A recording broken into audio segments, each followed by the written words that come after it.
Hola, ¿cómo están? Bienvenidos a un nuevo capítulo de Emergente. Hoy día estamos a la distancia con Daniel. Daniel, ¿cómo estás? Sí, qué triste, ¿no? Estaba buena la dinámica juntos, pero esta semana tuvo que ser así. Daniel, porque es un hombre del mundo, es un nómade digital, no le queda otra que hoy día estar en Canadá, mientras yo sigo acá en Londres. Y justamente hoy día vamos a hablar de cómo la humanidad toda la vida se había movido mucho y curiosamente en los últimos milenios nos quedamos quietos y hoy día las cosas como que auguran que nos vamos a empezar a mover, Daniel.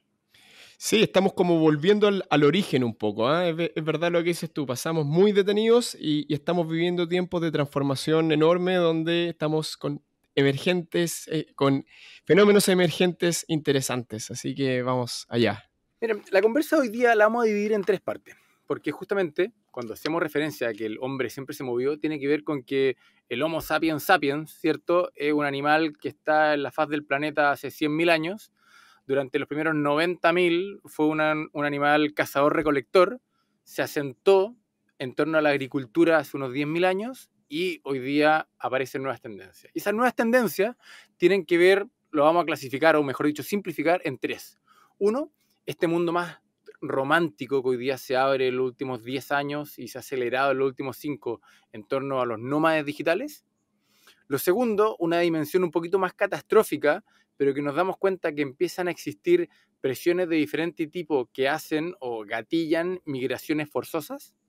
Y por último, vamos a dar una mirada un poquito más, ¿cómo decirlo? Más templada en torno a cómo se generan arreglos políticos entre estados que permiten más o menos migración y cuáles son los incentivos que tienen los países para esto. ¿Te parece bien, Daniel? Me parece, pero vamos con las noticias antes, ¿o no, Tomás? Sí, no, pero que quería un poquito anunciar de qué se va a tratar el capítulo. Perfecto, Ok, perfecto, vamos perfecto. ahora con Convergente.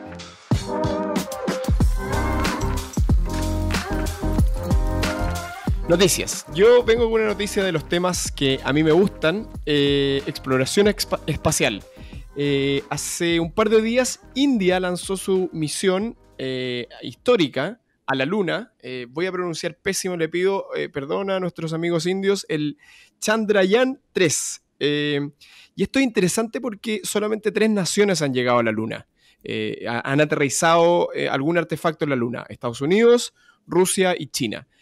Si India tiene éxito, que debería llegar en agosto esta sonda espacial y aterrizar en la Luna, sería la cuarta nación que aterrizaría y con esto ya cada vez más se posiciona India como la cuarta super grande, o sea, la cuarta superpotencia.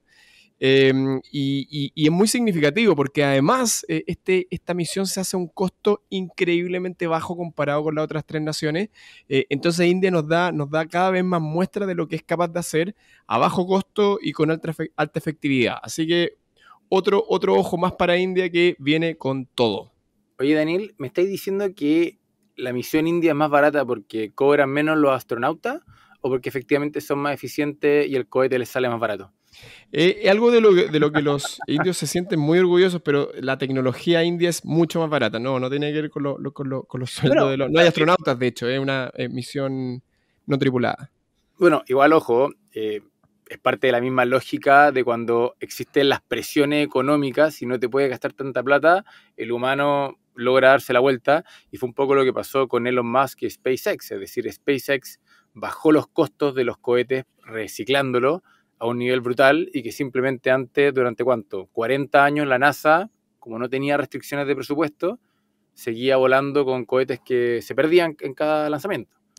Bueno, y mi noticia esta semana tiene que ver con algo que veníamos conversando en los últimos capítulos, que tenía que ver con el poder de las Big Tech. Y justamente Europa comenzó esta semana una investigación oficial en contra de Microsoft por supuestas prácticas monopólicas. Y esto tiene que ver con que hoy día Microsoft, una de las herramientas que más está empujando es Teams, ¿cierto? Que es su plataforma de colaboración en torno a videollamadas, tareas, repositorio de archivos, ¿bien? Y al parecer, lo que se le está acusando es que Microsoft está forzando el uso o la contratación de Teams cuando las personas tienen Windows o cuando contratan todas las suites de Microsoft, de ofimática, como se dice en español, ¿bien? Y es interesante porque la verdad es que ya varios años atrás Microsoft había pagado una multa de $2.000 millones justamente por prácticas monopólicas. Fue un gran tema, ¿cierto? No sé si se acuerdan ustedes, en los años 90, toda la batalla entre Explorer y Netscape, ¿bien? Que de hecho terminó por destruir a Netscape, que fue el primer gran navegador de Internet que desapareció. Antes de Netscape, navegar en Internet era muy complejo. Microsoft lo copió, pero justamente con la expansión de Windows terminó por aplastarlo. Y bueno, creo que todavía no hay noticias más profundas, pero creo que sí es relevante entender cómo el poder monopólico de esta grande empresa hace la diferencia, y qué bueno que instituciones como la Unión Europea se estén haciendo cargo de ello. Y esto pone especial relevancia al capítulo pasado que hicimos de las corporocracias, de cuáles son las consecuencias de organizaciones de las Big Tech tomando tanto poder. Así que estuvimos bien en la elección de tema, Tomás. Tal cual. Oye, ¿vamos ahora con Emergente? Vamos.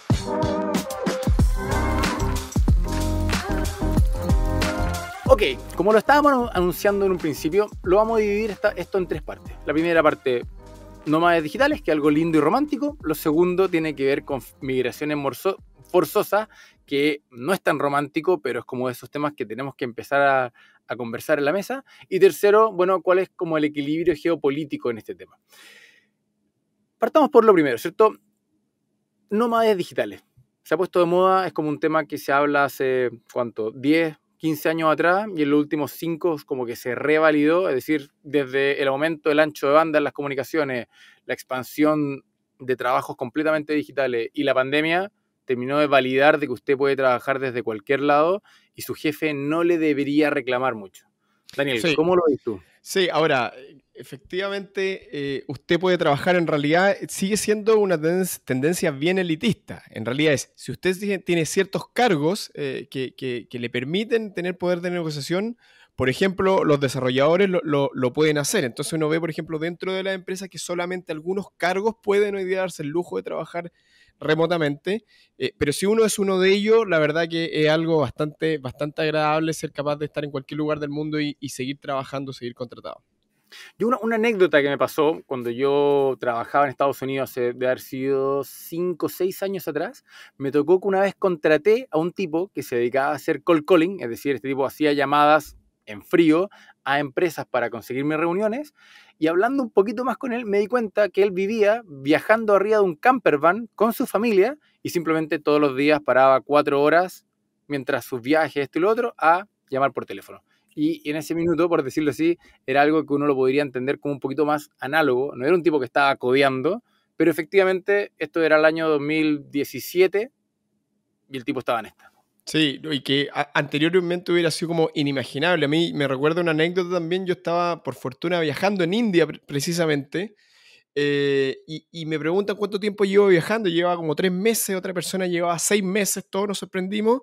Y había un chico argentino que le preguntamos, muy calladito él, y nos dice, no, llevo 9 años viajando. O sea, básicamente su vida era viajar, es decir, había adoptado un estilo de vida completamente nómada. Nos contaba que no había estado en ningún lugar del mundo, ni una ciudad, más de 2, 3 meses.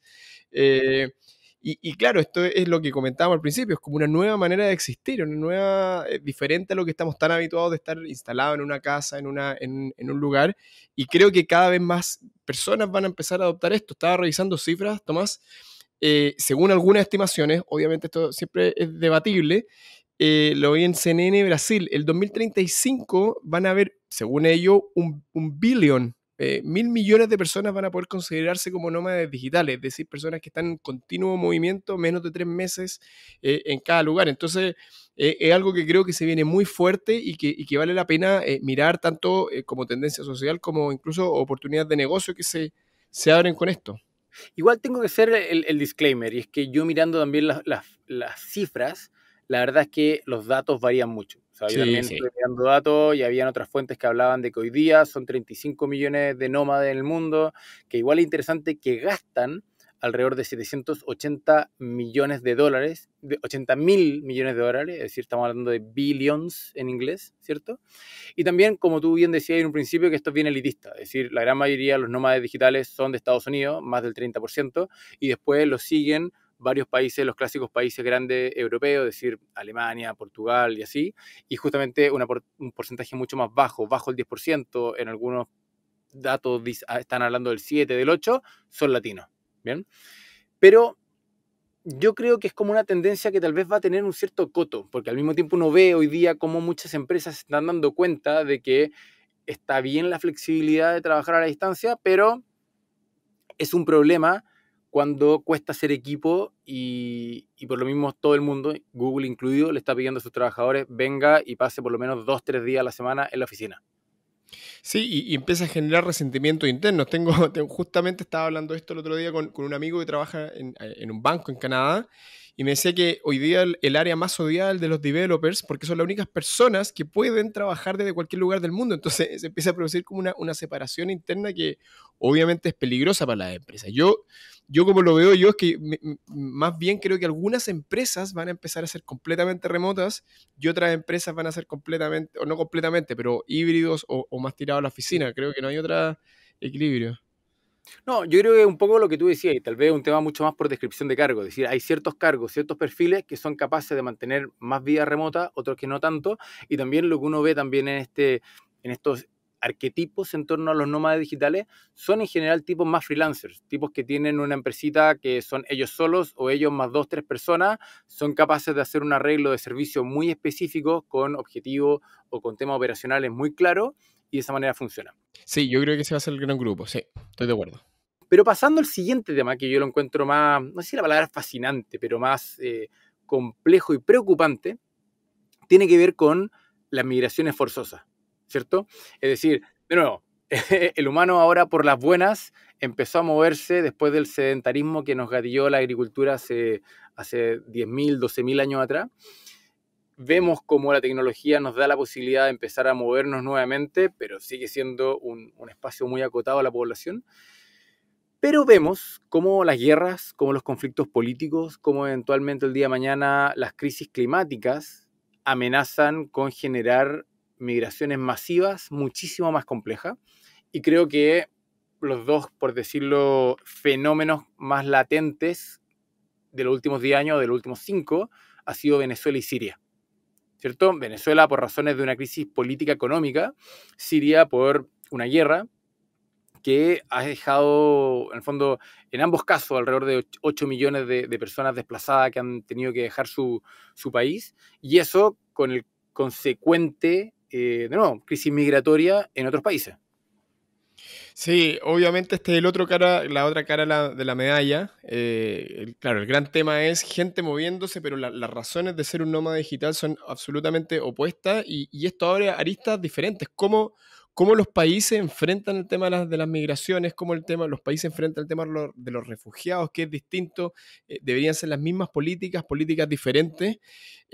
Estaba leyendo hace algún tiempo lo que se llama el informe Stern, que es un informe económico de los costos del calentamiento global. Y lo interesante de esto era que la mayor parte del costo que este economista asignaba no era por destrucción directa, digamos, de cultivo o inundaciones, sino que eran los costos asociados a las migraciones. Él decía que efectivamente se podía alcanzar cifras cercanas a lo que estamos hablando antes de 1 billón de personas que se ven, pero ahora no voluntarias, sino que se ven obligadas a moverse.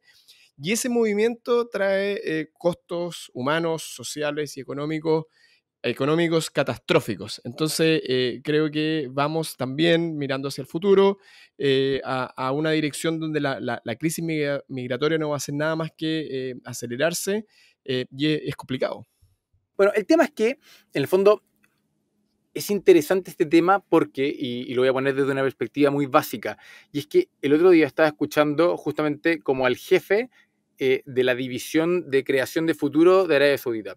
Y este tipo decía, nuestra proyección es que esto va a ser algo mucho más recurrente, es decir, tal como en las guerras mundiales se movieron muchos millones de europeos fuera de Europa y partieron a Sudamérica, partieron a Asia, partieron a África y así, hoy día vemos que estos fenómenos, sobre todo por temas de guerra, por temas de crisis política o por otro tipo de fenómenos, van a empezar a ocurrir. Y por lo mismo, él, en una situación completamente de privilegio, se hacía la pregunta y decía, yo creo que a mí me va a tocar en algún minuto migrar forzosamente. Y lo interesante es que él lo plantea de una dinámica muy cotidiana y lo decía, mira, yo le pongo este tema en la mesa a mis hijos.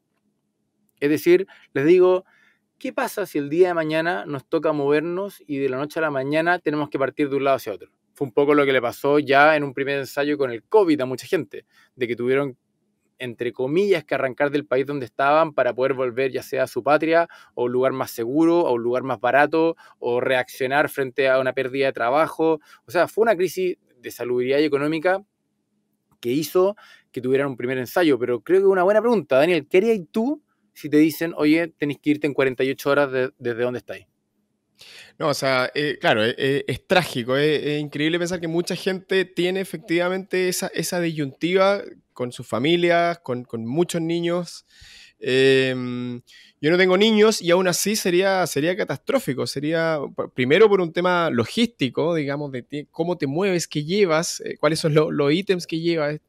Pero un tema también de arraigo emocional. Creo que salir de tu país, de las personas que conoces, de tu comunidad, de tu círculo cercano, es muy duro. Entonces sí, a mí la verdad que sería un impacto profundo. Además que si se ve obligado, porque uno muchas veces lo hace de forma planificada, de forma buscando algo en particular, pero el hecho de tener que salir es complicado. Está bien, pero ¿qué echáis en la maleta? ¿Cuáles son las cosas que no podéis dejar? O incluso cómo te preparáis antes, porque uno tiene normalmente su arreglo económico en un país, tiene las cuentas de banco en ese país, no tiene un cajón con billetes, tiene los ahorros en ese lugar, tiene, por decirlo así, contratos de arriendo o lo que sea. Entonces, cuando a ti también te fuerzan a moverte de un lado hacia otro, uno queda en una situación de vulnerabilidad completa. O sea, insisto, y creo que por eso encuentro interesante el tema, es cuando uno dice, me podría tocar a mí mañana algo que normalmente uno ve muy distante en televisión, como que esto no me va a pasar a mí. Sí, no, ¿qué echaría la maleta? Buena pregunta. El micrófono para los podcasts, primero, lo más importante, ¿no? Para poder tener un Para buen poder tener audio de qué para vivir, conversar. o mejor dicho, entre nosotros, Sí. en qué gastar la plata. No, pero en serio sí, complicado. O sea, no sé, tú tienes una respuesta, Tomás. Tú ya has pensado esto. ¿Qué echarías a Yo tu no lo he primera pensado lo maleta? suficiente, pero sí me hago la pregunta de cómo uno hace un arreglo económico de manera el día de mañana poder estar preparado para esto. Sí. Y ahí nos empieza a meter en el tercer tema, y es que hoy día el mundo no está arreglado para tener nómades. Los nómades, como veníamos hablando antes, son tipos de elite que tienen un arreglo muy planificado, que viajan liviano y que logran hacer algo, pero el mundo no está hecho para uno simplemente subirse a un avión, partir al país siguiente y que ese país siguiente te acepte con los brazos abiertos. A Normalmente mí uno está en una situación medio ilegal. me gustaría mucho saber la opinión o cómo ven este tema la gente que nos escucha, que nos ve. Que nos comenten qué sería si les dijeran, ok, en 48 horas tienes que estar fuera de tu país, ¿qué harían? ¿Qué echarían en una maleta? ¿Cómo harían los arreglos? ¿Cómo enfrentarían esas 48 horas? Súper interesante saber cómo las personas que nos escuchan, que están interesadas en los temas emergentes, enfrentarían este tema. Así que los invito a todos y todas. Sí, buen punto. Me gusta como Daniel está preocupado de que nuestra audiencia participe. Sí, muy importante. No, porque ¿sabes lo que pasa? Es que uno se imagina la migración forzosa. En el caso de Venezuela, por ejemplo, estamos hablando de un país que cuando uno entra o cuando uno se mueve dentro de Latinoamérica se puede mover libremente pensando en que uno es turista, entonces por lo tanto nadie te impide la entrada a la siguiente frontera mientras vaya de legal con los papeles, pero finalmente uno termina quedándose a trabajar en otro país, ¿bien? Y eso es lo que voy con que también estos arreglos no están bien pensados. El típico nómada digital lo hace de una manera pseudo ilegal. Bien, es decir, a mí me tocó, por ejemplo, trabajar en China hace 10 años atrás durante un año y no hice nada ilegal, pero fue porque encontré, por decirlo así, un resquicio legal que me permitía estar trabajando allá durante un año. Pero hacerlo formalmente, con visa de trabajo, etcétera, etcétera, etcétera, era infinitamente más complejo. Y es lo que hoy día, nosotros lo vemos hoy día acá en Londres, cómo la gente se queja diciendo nadie se había dado cuenta cuán normalizado estaba de que ellos eran de Inglaterra y podían simplemente aceptar un trabajo en Italia. Y estaba todo bien. Y hoy día ya no pueden hacerlo porque no son parte de la Unión Europea. Y se dan cuenta que quieren hacer eso en Estados Unidos y tampoco pueden hacerlo. Entonces, ahí es cuando uno como que entiende lo fragmentado que está el mundo en términos de migración ilegal. Es decir, podemos viajar muy libremente con planificación y como turista, pero cuando efectivamente queremos movernos para hacer la vida en otro país, eso no está resuelto hoy día. Sí, sí, no. Yo ahí creo que igual hay un tema elitista. Hay muchos países, 80 estaba leyendo, que hoy día tienen, han establecido esquemas de visa para nómades digitales. Y lo único que te piden es un cierto ingreso, demostrar un cierto ingreso y básicamente te permiten estar ahí un año y después renovable. Especialmente interesante el caso de Estonia, que tú puedes procesar tu visa todo absolutamente de manera absolutamente electrónica. Nunca tienes que enviar tu pasaporte. Es todo absolutamente 100% digital y tienes tu permiso de trabajo para estar y de residir durante un año. Ahora tienes que estar en un cierto grupo, tienes que tener un cierto sueldo, un cierto tipo de trabajo. Entonces se ha ido abriendo bastante la posibilidad de instalarse en otros países, pero nuevamente para un grupo privilegiado. Aún así, estaba mirando ahora los números. ¿Tú cachai que Estonia, Daniel me va a retar por decir cachai, porque Sí, toda muy nuestra chileno. audiencia Estamos abriéndonos latinoamericana, a público internacional, Tomás. cachai en chileno significa ¿me entiendes? Pero en el fondo Estonia tiene solamente 200.000 migrantes, que equivale a un 15% de su población. ¿Bien? Pero, por ejemplo, Portugal justamente sacó lo que ellos llamaban la Golden Visa. Se llenaron de migrantes. La Golden Visa tenía como condición comprar una propiedad en Portugal, porque en el fondo querían estimular el mercado inmobiliario y querían hacer que de una u otra manera ese migrante efectivamente se comprometiera con el país y pusiera inversión en el país. Y no quiero decir que les salió el tiro por la culata, pero a la vuelta de un par de años tuvieron que retirar la visa porque los precios de las propiedades en Portugal empezó a subir mucho. Entonces, las personas empezaron a quejarse. En un principio dijeron, bueno, vamos a quitar este beneficio para quienes compren propiedades en Lisboa y en Porto, pero después eventualmente tuvieron que quitarlo del país. Y eso que, por ejemplo, en Portugal la tasa de inmigrantes no llega al 10%. ¿Bien? Es un millón de inmigrantes, pero es un 10% de la población, comparado, por ejemplo, con España. Ojo, uno cuando mira el mapa del mundo se da cuenta que los países desarrollados en general han sido países que en la historia han recibido más migración. Lo que pasa es que lo han hecho de manera muy ordenada, ¿cierto? Es decir, la población migrante que se ha construido en un país como España o en un país como Suecia no fue de golpe, ¿cierto? Fue de una manera muy planificada, muy ordenada, porque también todos esos países son muy rigurosos en las entradas y todos lo hemos sufrido en un aeropuerto, con que entrar a cualquier país desarrollado no es fácil. No, y eso nos lleva a pensar que esta dinámica va a ir como cada vez más repitiéndose. Países van a empezar a competir de cierta manera por las personas de mayor ingreso, que puedan, digamos, desde las cuales puedan obtener más ingresos fiscales.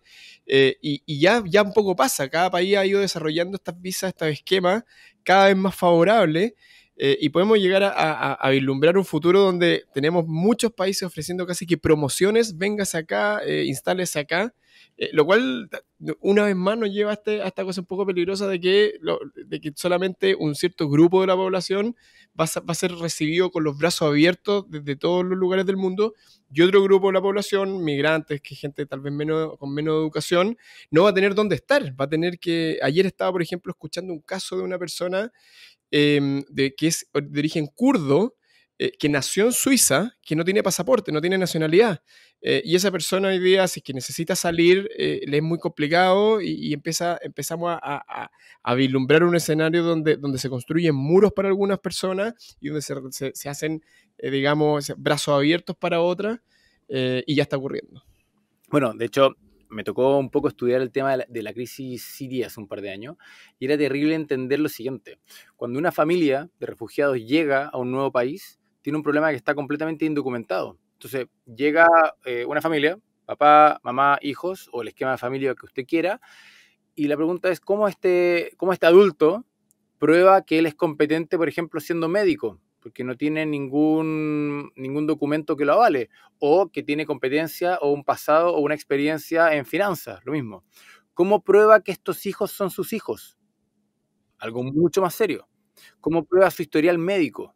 Entonces uno se da cuenta de que en el fondo este mundo que aparentemente está tan globalizado porque podemos comprar cosas de cualquier lado, cuando nos metemos en el tema como de registro de ciertos datos, de ciudadanía o en temas legales, efectivamente hay una fragmentación que es muy compleja. Tú me comentaste, Tomás, un proyecto de tratar de desarrollar alguna manera de documentar a toda a toda la humanidad, de tener documentos que sean completamente estandarizados para saber y poder identificar a cada individuo de la raza humana. Sí. Bueno, y para empezar a pasar a la última parte, a cómo se generan estos incentivos y cómo se generan estos equilibrios, un tema que creo que vale la pena mencionar es que si bien están todas estas migraciones forzosas, también están las migraciones que son, por decirlo así, más oportunísticas o que responden a ciertas tendencias que a los países les hacen sentido. Es decir, por ejemplo, Estados Unidos, bajo cualquier criterio, es por lejos el país que más migrantes recibe. De hecho, en los últimos años, de hecho, ha recibido más de 10 millones de personas desde México, ¿bien? Pero al mismo tiempo, si bien muchas veces desde un punto de vista político existe una gran queja, desde un punto de vista productivo hay un montón de empresas que les funciona muy bien poder tener mano de obra más barata. Y es lo que sucede, más allá que, no, pueda sonar medio despiadado plantearlo en esos términos. Pero en el fondo muchas empresas terminan siendo competitivos gracias a que llegan personas que están dispuestas a trabajar a un nivel de salario que permiten mantener la competitividad de esa empresa. ¿Bien? Y eso pasa también justamente en los países más desarrollados. Uno cuando ve el top de los países que más migrantes reciben en los últimos años, está Estados Unidos, está Alemania, está Arabia Saudita, está incluso Rusia. Y después viene de nuevo los Emiratos Árabes Unidos, Francia, Turquía. O sea, uno entiende de que no son personas que se movieron de cualquier lugar a cualquier lugar. Se movieron a un buen lugar. Y ese buen lugar también de una otra manera le convenía que viniera ese alguien. Pero, y aquí vamos a entrar de lleno al tercer tema, es, bueno, ¿cómo uno regula eso o cómo se hace el arreglo para que haga sentido y para que sea estable y para que sea virtuoso? Porque si no, vemos lo que pasa en muchos otros países, que se empieza a generar una cierta xenofobia. Y es que cuando el país ve que llegan más migrantes de los que, comillas, es capaz de soportar, la reacción es la contraria y se genera odio, que es lo último que queremos cuando estamos viendo un migrante que llega ahí, no porque llega de paseo, llega, insisto, en una situación forzosa, por una premura económica, porque su país acaba de entrar en guerra. O sea, son situaciones terribles. Eso me lleva a pensar que en general, desde un punto de vista cultural, en general los países les cuesta aceptar la migración, incluso aunque económica y políticamente sea beneficioso, en general los países tienden a tener una resistencia interna. Entonces, todos estos procesos como de mezclar poblaciones suelen tener mucha resistencia interna, incluso temas que no tienen que ver con migraciones, la Unión Europea, por ejemplo, no ve desde el punto de vista político, es bastante claro que le conviene a los países, desde el punto de vista económico es evidente que le conviene a los países, y sin embargo, desde una perspectiva cultural, mucha gente sigue alegando y no le gusta la idea de tener una unión con otro europeo, y lo mismo pasa en el tema de las migraciones. En Japón, por ejemplo, hoy día en estudios modernos, es claro que necesita migración. Y hay un tema cultural muy profundo de que una sociedad muy homogénea, lo que era Chile, por ejemplo, sin ir más lejos, y les cuesta, desde un punto de vista cultural, asumir migración. Entonces es interesante ver cómo el tema político y el tema cultural a veces van en direcciones contrarias. Sí. No, es complejo porque, de nuevo, antropológicamente el hombre está hecho para confiar y que le gusten las cosas parecidas. Así es. En el fondo, la famosa homofilia, que tiene que ver con que a uno le gusta lo parecido y que incluso en el mundo de las redes sociales hay un componente, por decirlo así, de algoritmo de que uno termina siguiendo cosas que confirman sus creencias, pero por otro lado a uno le gusta seguir cosas que confirman sus creencias y que son parecidas a uno, ¿bien? Pero creo que me gustaría poner dos ejemplos arriba de la mesa que creo que son interesantes. Por un lado, lo que le pasó a Alemania, ¿cierto? Alemania en los últimos años ha tenido una migración importante, principalmente entre Polonia, Turquía, Siria, Rusia, son los principales países, incluso Kazajstán, ¿bien? Pero los alemanes, por decirlo, con una herencia muy pesada en términos de que fueron los responsables de las últimas guerras mundiales, han sido, por decirlo así, los bonachones del barrio. Pero hoy día, justamente, ha empezado a crecer la extrema derecha en Alemania, justamente como una respuesta al decir, Ojo, nosotros no tenemos ningún problema en ser los buenos del barrio y aportar todo lo que podamos aportar y pagar la cuenta de lo que podamos pagar. Pero hay un reclamo de un montón de pueblos pequeños en Alemania en que dicen, éramos un pueblo de 5.000 personas y de repente llegaron 1.000 migrantes. Entendemos con lo mejor de nuestras intenciones de que estas personas necesitan una casa, pero nos cambiaron la configuración del pueblo. Entonces se da un conflicto muy, muy duro. Sí, y va a seguir creciendo cada vez más. Cambio climático, más migrantes, más esta reacción interna de los países, de las culturas.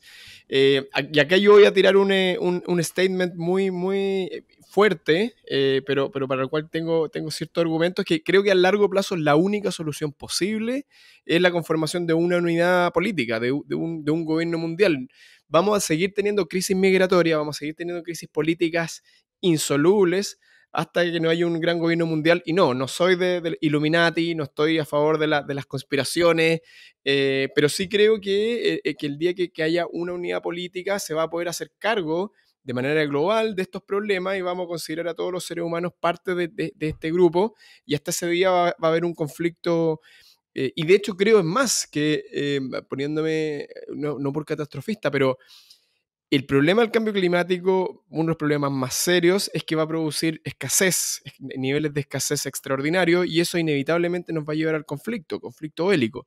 Y si no tenemos una manera, ya sea por consenso o por conquista, pero de unificar estructuras políticas, creo que es muy complicado que la humanidad se preserve. Entonces, yo de verdad tengo esta visión de que la única solución de largo plazo, que puede tomar siglos, el establecimiento de un solo gobierno mundial. El mismo Henry Kissinger decía que a largo plazo el mayor desafío, el único gran desafío importante de la política, la ciencia política, es cómo establecer este roadmap, este camino hacia un gobierno mundial.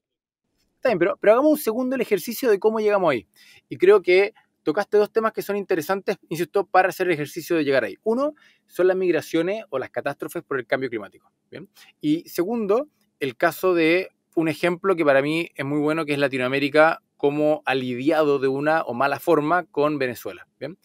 Tocando el primero, uno cuando ve todos los rankings de cuáles son las potenciales zonas más vulnerables por el cambio climático, uno ve una clara correlación con países más vulnerables. Es decir, uno de otra manera se da cuenta de que esto no tiene tanto que ver con la geografía, sino que toda la geografía va a estar más afectada, pero los países que tienen menos capacidad financiera para poder responder y para poder construir todas las obras de mitigación son los que más van a sufrir.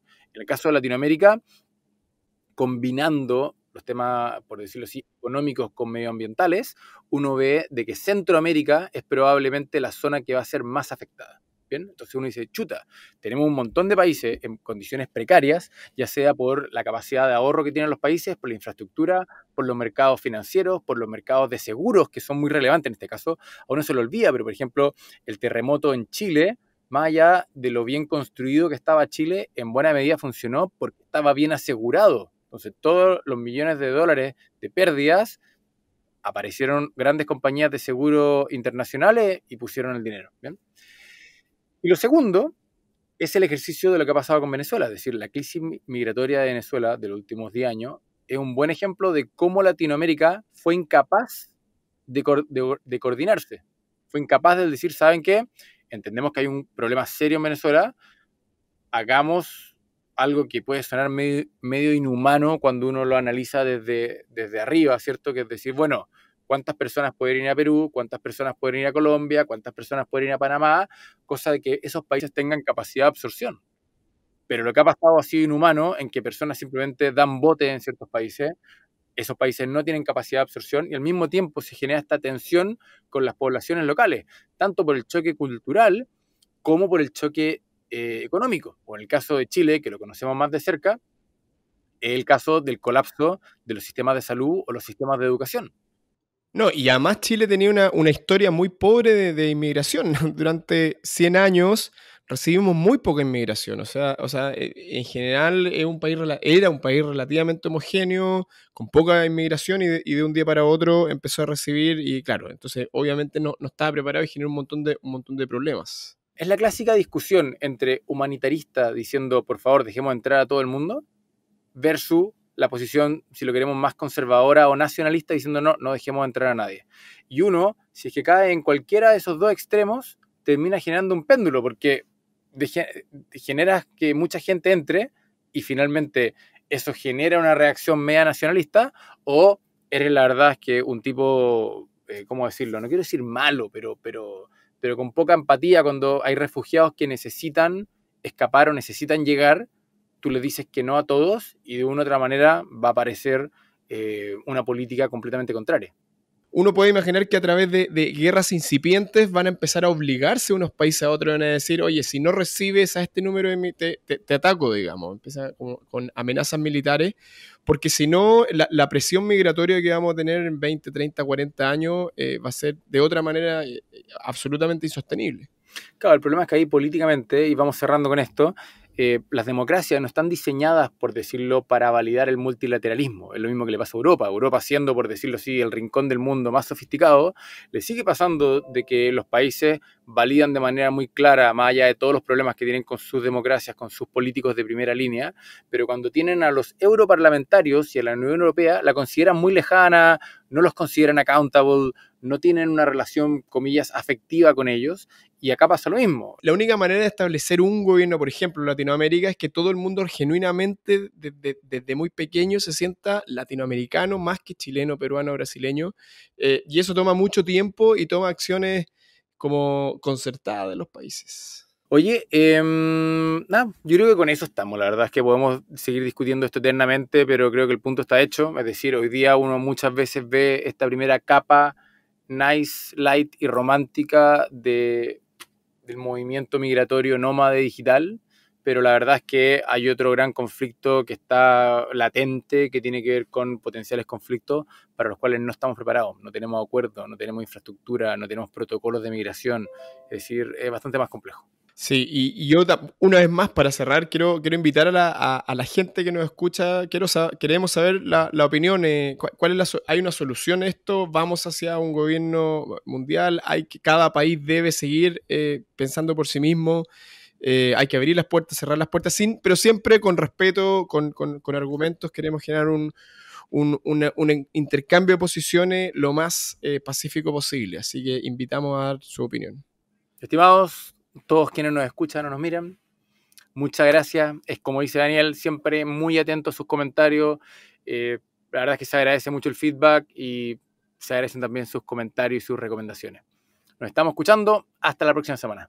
Chao, chao.